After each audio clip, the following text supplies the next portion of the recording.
তুমি ওবায়দুল মুক্তাদির আজকে ব্রাহ্মণবাড়িয়ার জমিনে নাই, কিন্তু ব্রাহ্মণবাড়িয়ার কওমি মাদ্রাসাও আছে, আল্লামা সাজিদুর রহমানও আছে, আল্লামা মুফতি মুবারকুল্লাহ আছে, থাকবে থাকবে থাকবে ইনশাআল্লাহ।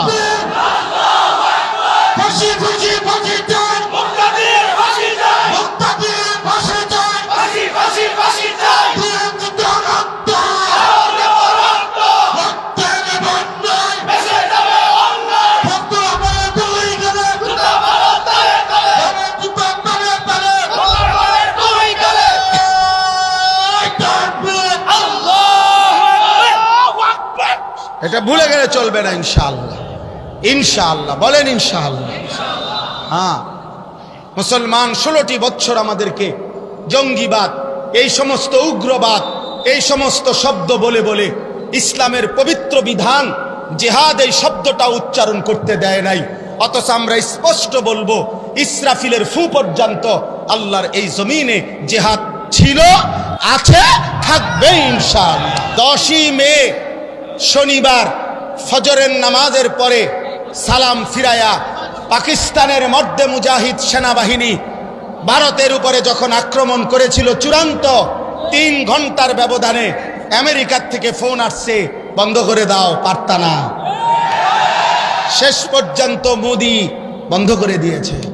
এজন্য যে রব্বুল আলামিন মোদিকে বেইজ্জতি করেছে, সেই মালিক নেতানিয়াহুকে ইনশাআল্লাহ ধ্বংস করে দেবে ইনশাআল্লাহ। ইনশাআল্লাহ। এজন্য ইসলাম থাকবে, কোরআন থাকবে, জিহাদও থাকবে ইনশাআল্লাহ। বলেন ইনশাআল্লাহ। চলেন আমি আমার এই প্রথম কথায় আবার ফিরে আসি। সম্মানিত হাজিরিন, ইব্রাহিম আলাইহিস সালাম, আমি ওনার কথা বলতেছিলাম। ইব্রাহিম আলাইহিস সালাম মহান আল্লাহ পাকের নবী। আল্লাহ তাআলা তাকে অগণিত মর্যাদা দিয়েছেন। তাফসীরের মধ্যে আছে, হযরত আব্দুল্লাহ ইবনে আব্বাস রাদিয়াল্লাহু তাআলা আনহুমা বলছেন, আল্লাহ তাআলা ইব্রাহিম আলাইহিস সালামের মোট 30টা পরীক্ষা নিয়েছেন। কোন মুফাসসিরিনে কেরাম বলছেন, আল্লাহ তাআলা ইব্রাহিম আলাইহিস সালামের 70টা পরীক্ষা নিয়েছেন। এই সমস্ত পরীক্ষায় উত্তীর্ণ হয়ে ইব্রাহিম আলাইহিস সালাম চূড়ান্তভাবে গোল্ডেন এ প্লাস পাইছে, মানে চূড়ান্তভাবে উত্তীর্ণ হয়েছে। এখন সংক্ষেপে একটা কথা হলো, পরীক্ষাগুলো ছিল কি বিষয়ে? এক বিষয়ে পরীক্ষা ছিল, মূলত একটা বিষয়। পরীক্ষার আইটেম ভিন্ন ভিন্ন, কিন্তু বিষয় একটাই। একটা বিষয় কি?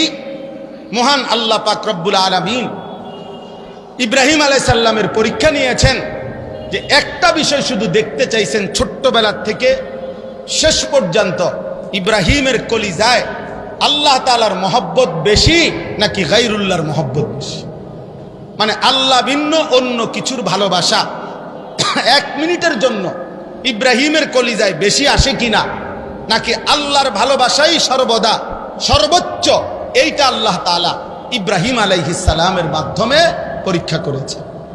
এই জন্য ছোট্টবেলার থেকে একেবারে বাপ মার ঘরে, মূর্তি পূজক মা বাবার ঘর থেকেই তিনি পরীক্ষা দিছেন। বাবা মা মূর্তি পূজা করত, সেখান থেকে তিনি মূর্তির বিরোধিতা করে বাবা মাকে পর্যন্ত ছেড়ে দিয়েছেন।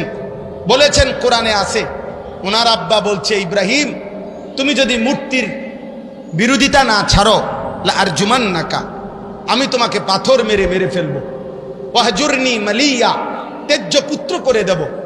ইব্রাহিম আলাইহিস সালাম বলছেন, আতাজিলুকুম ওমা তাদউনা মিন দুনিল্লাহ, আব্বা আপনাদেরকেও আমি ছেড়ে দিলাম, আপনারা যেই মূর্তির পূজা করেন আল্লাহকে বাদ দিয়ে, এগুলোকেও আমি ছেড়ে দিলাম।